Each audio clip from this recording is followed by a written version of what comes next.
There's a particular kind of silence that creeps in right before your life explodes. That night, the house was wrapped in it, too still, like it was holding its breath for me. I just walked in from work, same as always. Set the keys down. Took off my shoes. Smelled something faintly sweet in the air, like perfume that didn't belong to her usual kind. I remember pausing in the hallway, trying to place it. My dog didn't greet me. My wife didn't yell, "Hey babe," from the kitchen. Just that silence. I wasn't suspicious yet. I wasn't anything yet. Just tired. She came down the stairs a few minutes later with a towel wrapped around her head and a smile a little too forced to be casual. Said she was going to bed early. Long day. I nodded. Didn't say much. She kissed my cheek, way too fast, like the way you pat your jeans to check if your phone's in there. Then she left her phone on the kitchen counter. Said it needed charging. Let me tell you something. When you've been married long enough, you learn your partner's patterns like your own heartbeat. And Ashley, my wife, never left her phone out.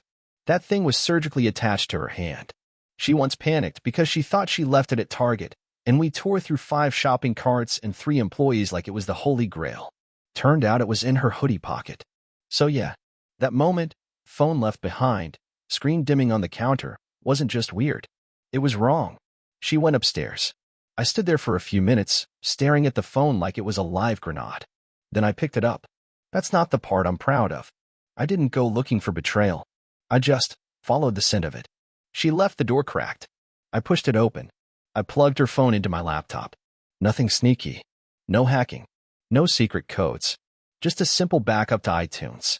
10 minutes later, my screen was full of her life. Her real life. And the funny thing? The universe didn't send a warning siren. No ominous music started playing. The world didn't slow down. It just clicked. Just like the folder labeled Memories. Just like the photo named beach_weekend2.jpg that wasn't our beach and definitely wasn't just a weekend. I didn't get mad. Not right away. I archived everything. Every photo. Every text.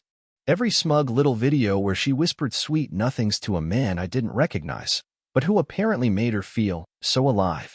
I didn't know his name, but I knew the brand of watch on his wrist, the birthmark on his collarbone, and the sound of his laugh. He'd recorded that himself. Thought it was cute. I created a folder. Zip file. Simple. Then I wrote a note. No rage. No cursing. Just the truth, wrapped in cold clarity. Ashley, here's your story. Reread it. Because I'm not there anymore. And then I attached the file, sent it to her email, printed the letter, and left it on her pillow. I walked out the door and never looked back. Not because I wasn't broken. I was. But because the man she thought she could lie to? He was gone now. And the man left behind? He was just getting started. You ever notice how quiet the world gets when you stop pretending? That night, after I walked out, I didn't go to a friend's place. Didn't hit up a hotel. I just drove. No destination. No playlist. Just the hum of tires on asphalt and 1,000 thoughts buzzing like static behind my eyes. I stopped at a rest area around midnight, parked under a flickering lamp, and leaned my head back. I wasn't crying. I wasn't yelling. I just sat there, watching the breath fog up my windshield and fade away, like a life I used to know. It's funny. You think when something like that happens, when your wife becomes a stranger with a secret second life, you'll fall apart. That you'll scream, pound the steering wheel, throw her phone off a bridge. But I didn't. I'd already felt everything I needed to feel before I found the evidence. The years of suspicion she called insecurity. The late nights she called meetings. The laughter she saved for her screen instead of our kitchen table. No, the cheating? That was just the final stamp on a passport I didn't know I'd been carrying. Destination alone. Around 2 a.m., I checked into a cheap motel with buzzing lights and wallpaper that hadn't been updated since Clinton was president. The guy at the counter looked half asleep, handed me a key without making eye contact. Room 108. I laid on the bed fully clothed, phone in my hand, watching the unread message counter tick up. Ashley had seen the email. She replied at 1:14 a.m. Seriously? After everything, this is how you handle it. The everything defense. Not, I'm sorry. Not, it's not what it looks like. Not even the classic, we can work through this. Just outraged that I had the gall to finally play offense. I didn't reply. I didn't need to. The story I sent her said more than I ever could. She called next. 5 times. Then 6. I let it ring. I wanted her to sit in that silence. The same one I'd lived in for months. I wanted her to feel what it's like to reach out to someone who used to love you and find a void instead. By 3:27 a.m., the call stopped. By 3:29, I had a plan. See, people like Ashley, they rely on you being decent. They gamble on your silence. They count on you being too good a man to ever get even. But here's the thing. I am a good man. I'm just not her man anymore. And that meant I was finally free to burn down the paper house she built, brick by brick. The matches? Oh, I had plenty.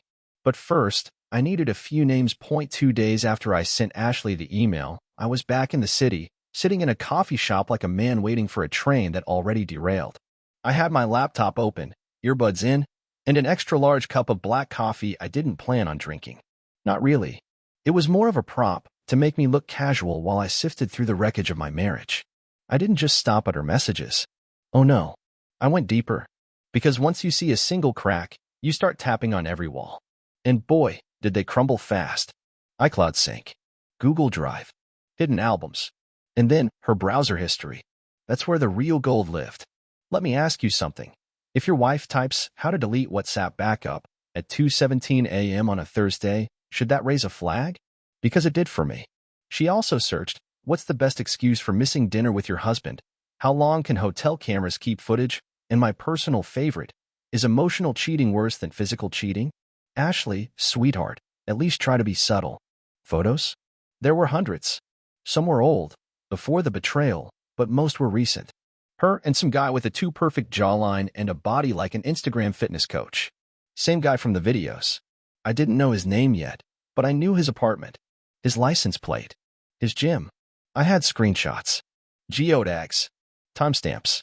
This wasn't a fling. This was a project. She'd built an entire second life on the bones of our first. She played both parts, loving wife and devoted girlfriend, like she was auditioning for an award. But I wasn't just collecting evidence. I was building a map, a narrative, a timeline of her betrayal so airtight it could survive a cross-examination. And just when I thought I had enough, her phone buzzed beside me. She left her watch paired to the cloud. Rookie move. A message popped up. Can't stop thinking about last night. You're so much more than he ever was. From a contact named Jay.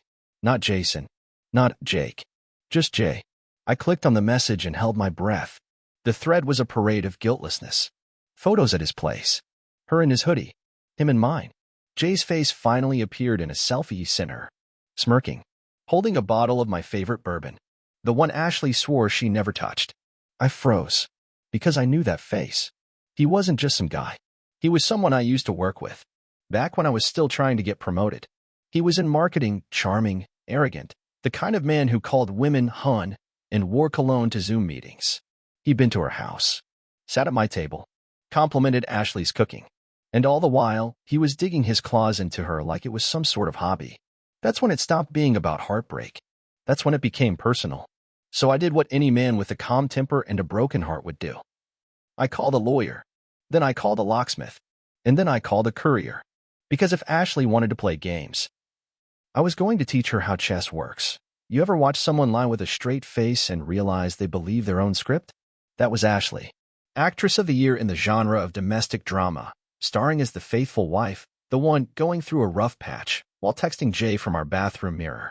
See, that's the real betrayal. Not the photos.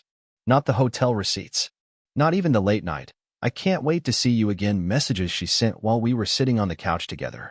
It was the normalcy. The effort she put into pretending like we were still us. That's what made it art. But I'd seen behind the curtain now, and I wasn't interested in giving her an encore. First, I made sure she'd be home. I texted her that morning like nothing was wrong. Hey, think we could talk tonight? Just want to clear the air. She replied within 2 minutes. Of course. Glad you're coming around. That was rich. Like I'd finally come to my senses and decided to accept her infidelity like a grown-up subscription to chaos. But what she didn't know was that by the time I walked through the front door, her world would already be halfway in the shredder. I got to work. The lawyer I called wasn't just any lawyer. He was the kind of guy who wore three-piece suits on weekends and used terms like strategic asset division in casual conversation. I'd used him once years ago when a business partner tried to screw me out of a deal. He didn't just win cases, he dismantled them with surgical precision. By noon, he had our joint accounts frozen. By 2, he had me removed from her car lease, leaving her precious luxury SUV as a one-way financial anchor. By 4, he'd prepped the divorce papers and tagged a motion for fraud. While he worked his magic in the legal trenches, I paid a visit to my bank. 2 years ago, I moved a portion of our savings into a private account, just in case. Ashley didn't know about it. I figured if we ever had a kid, I'd use it for college. Or maybe a surprise trip. Funny how life flips the script. Surprise, indeed. I pulled every cent and parked it in a trust under my sister's name. Temporarily. Couldn't have Ashley draining it before things got official. After that, I made a quiet stop at the gym where Jay liked to post sweaty selfies. You know the type, hashtags like hashtag grind never stops and hashtag built not bought under every photo of his protein-stuffed biceps. He wasn't there. Probably for the best. Because I wasn't in the mood for conversation, and I really wasn't in the mood to hear how it wasn't personal, bro. But I did leave something in his locker. A printed copy of a few select screenshots. His texts. Her replies. A photo of the bourbon bottle. And one note, in plain font. Next time you steal a man's wife, try not to drink his liquor. You're welcome to her now. She lies better than she kisses. I don't know if he'd laugh, cry, or brag to his gym buddies. Didn't care. That wasn't for him. It was for me. At 6:58 p.m., I pulled into the driveway like it was just another day. Ashley met me at the door wearing soft eyes and her best approximation of regret. Hey, she said gently. I'm really glad you're here. Me too, I replied, stepping inside like I hadn't burned her world behind me. The living room was exactly as I left it. Same throw blanket on the couch. Same framed wedding photo above the fireplace, us on the beach, her in white, me in denial. She poured 2 glasses of wine. You hungry? She asked. I made your favorite, lemon chicken. I took the glass, nodded politely. Sipped it once. Not really hungry. She sat down across from me.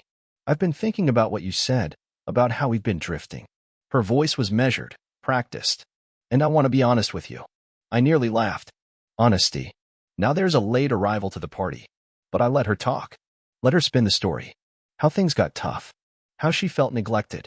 How Jay was just someone to talk to. And how it got out of hand. She even threw in a line about therapy and how she thought we could rebuild if we just gave it time. Then she slid a manila folder across the table. I know you saw the messages, she said softly. I don't blame you for being angry, but I want to be transparent now. Inside the folder, bank statements, half-hearted letters of apology, and some handwritten list of things she'd done wrong. I nodded slowly, flipping through it all. When I reached the bottom, I met her eyes and said, thanks for the honesty. Then I slid my own folder across the table. She opened it. Inside were copies of everything. Her texts, her emails, the messages she thought she'd deleted, and a certified copy of the divorce papers waiting for her signature. On top was the note, the one I'd originally emailed her. Here's your story. Reread it. Because I'm not there anymore. Her face drained of color. What is this? I stood up. This is me, Ashley. The one who stayed loyal while you treated our marriage like a safety net for your side hobby.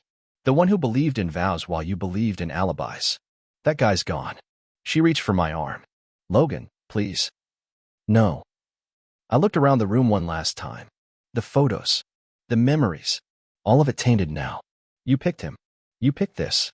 And now, I'm picking me. And then I walked out the front door, calm as a priest at a funeral. Because that's what this was now. A burial. And tomorrow? Tomorrow is resurrection. Revenge, when done right, isn't loud. It doesn't come with shattered glass and screaming matches or viral social media rants typed with sticky fingers and too much Chardonnay. Nah, that's amateur hour. Real revenge? It's slow, methodical, surgical. Like watching someone set a trap and smiling as they step into it. Barefoot. Ashley signed the divorce papers 2 days after our final dinner. No apology. No tears. Just a signature. She looked at me like she wanted to ask something. Maybe if there was still a sliver of hope buried under all the ashes. There wasn't. You burn someone long enough, eventually, they stop reaching for the fire. She moved out of the house a week later. Took her books, her clothes, a few decorative pillows she loved more than she ever loved me. Didn't even take our wedding album. Just left it sitting in the bottom drawer of the dresser, like an old receipt for something she regretted buying. I didn't touch it either. I wasn't sentimental. I was strategic. Because here's what Ashley didn't realize. Her story didn't end when she signed those papers. It just shifted scenes.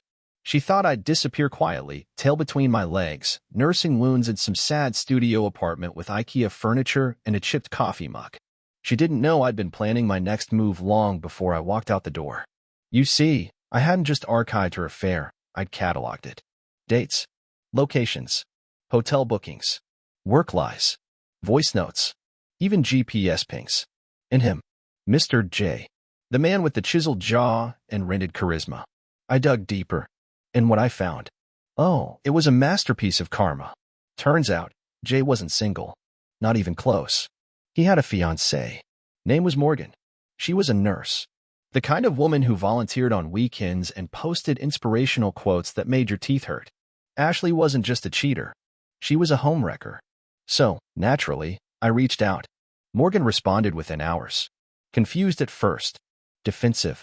I don't blame her. But then I sent her screenshots. Videos. The reservation from that conference in San Diego where Ashley posted a photo of her mojito and tagged it #workvibes. Meanwhile, Jay was feeding her strawberries in a hotel suite 2 floors above a keynote speaker. Morgan called me that night. She didn't cry. She didn't scream. She just said, I always wondered why he smelled like someone else's shampoo. Then she asked for copies of everything. I sent them. Now, you might think this is where I tell you we became friends. Bonded over mutual betrayal. Compared notes and trauma like ex-war vets. Nope. We weren't allies. We were accomplices. Because Morgan? She didn't just want to leave him. She wanted to leave scars. Here's where it gets interesting. Ashley's career was built on a squeaky clean image. She ran branding for a mid-sized wellness company. Authenticity was her buzzword. She wrote press releases about self-love and posted quotes like, "Trust is the foundation of all things beautiful." You see where this is going. Morgan, bless her clinical precision, packaged everything into a tidy, anonymous leak. Senior branding exec caught in months-long affair with engaged man during company time. She sent it to Ashley's HR anonymously, CC'd the board of directors, and even tossed in a couple of screenshots that tied Ashley's affair to a fake networking trip she billed on the company card. And me? I sent Jay's company a similar package. Turns out, fraternizing with a married client's wife during an active contract negotiation doesn't look great in quarterly reviews. Both of them? Suspended pending investigation. Ashley called me 2 days later. The first call since she moved out. She didn't start with, hello. She started with, how could you do this to me? I let the silence marinate for a moment. Then, do what? Show the truth? You wrote the script, Ashley. I just hit play. You're destroying my life. No, I said, calmly. You did that. I just stopped cleaning up after you. Click. She didn't call again. But I wasn't done.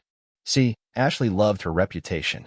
She loved being the golden girl at her yoga studio, the dependable bridesmaid, the friend everyone envied on social media.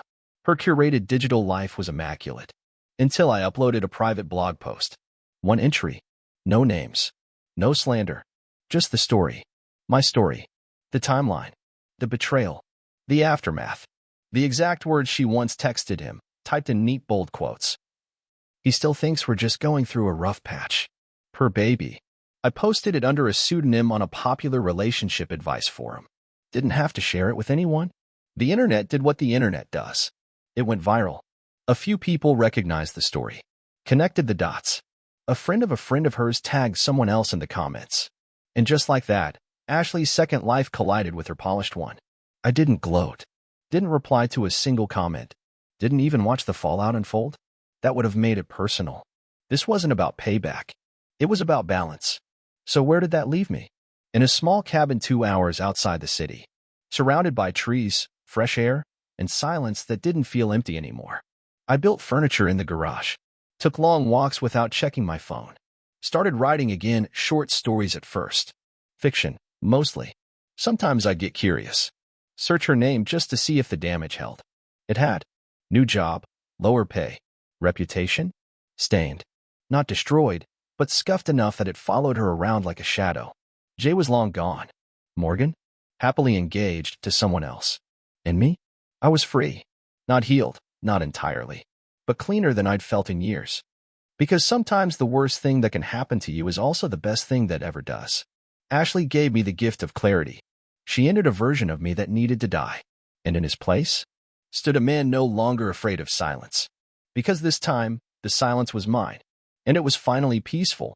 Peace is a strange thing. It doesn't feel how you expect it to. It doesn't come with music or fanfare or some grand, victorious sense of arrival. It feels quiet. Almost too quiet, like the calm that settles in the air before a storm you don't run from, because you are the storm now. In the months after Ashley's fall from grace, I rebuilt my life like a man renovating a house that burned down with him inside it. I kept some of the structure, changed the layout, and added locks where there used to be windows. I didn't date. Not yet. Not because I was bitter, but because I wasn't going to carry that old version of me into something new. The trust too easy version. The make excuses for red flags version. That guy was buried somewhere between the day she handed me a wine glass and the day I handed her a dossier. But while I moved on, I could tell Ashley was still flailing. Word got around. People talked. Did you hear what happened to Ashley? Became a local pastime? Some defended her. Others didn't. But nobody looked at her the same. And that? That was the kind of justice no judge can deliver. One afternoon, I got an email from a name I hadn't seen in years. Lacey. Ashley's old friend. The one she claimed was hosting that baby shower the same weekend she was actually in a hotel room with Jay, playing pretend wife. Lacey wrote, I just wanted to say, I had no idea. If I had known what she was doing, I wouldn't have covered for her. And honestly, what you did, she earned every piece of it. I didn't reply. Didn't need to. The past was talking to itself now. I'd stopped listening. But it did get me thinking. We talk a lot about closure like it's something people hand you, like a receipt. But closure isn't a gift. It's a decision. And mine was made 0.6 months after the divorce. I got a call from an unknown number. I almost didn't answer. But I did. Logan. Ashley. Her voice sounded smaller now. The edge was gone. The confidence replaced by something brittle. I just wanted to say, I'm sorry. For everything. For how I handled it. For what I did. There it was. The apology. Too late to matter. Too small to move anything. But I listened. Not because I wanted her back, God, no, but because sometimes you need to let someone speak just to hear how empty it sounds. I understand if you never forgive me, she said, voice cracking. I already forgave you, I said. Silence. Really? Yeah, I said. Forgiveness isn't for you. It's for me. Then I hung up. And that was the last time I ever heard her voice. A year later, I wrote the whole story down. Not to expose her again. Not to feed the flames. But because people kept asking how I stayed so calm. How I didn't break. How I didn't turn bitter. The answer's simple. I did my grieving in silence. I did my revenge in order. I did my healing in private. Because Ashley thought she was breaking a man. She didn't realize she was building one. People always ask, what was the cruelest thing you did to her? Was it leaking her affair? Was it helping her get fired? Ruining her reputation? No. The cruelest thing I ever did was nothing. I didn't scream. I didn't beg. I didn't let her know she had power. I let her live with it. Because here's the truth. Cheaters expect drama. They expect tears, threats, chaos. Because that tells them they still matter. That they still own space in your mind, even if it's anger. But when you walk away quietly, when you archive the betrayal like a dusty file, when you mail it to them with a letter that simply says, here's your story, reread it, because I'm not there anymore. That's the kind of revenge they never recover from. And me? I didn't recover. I evolved.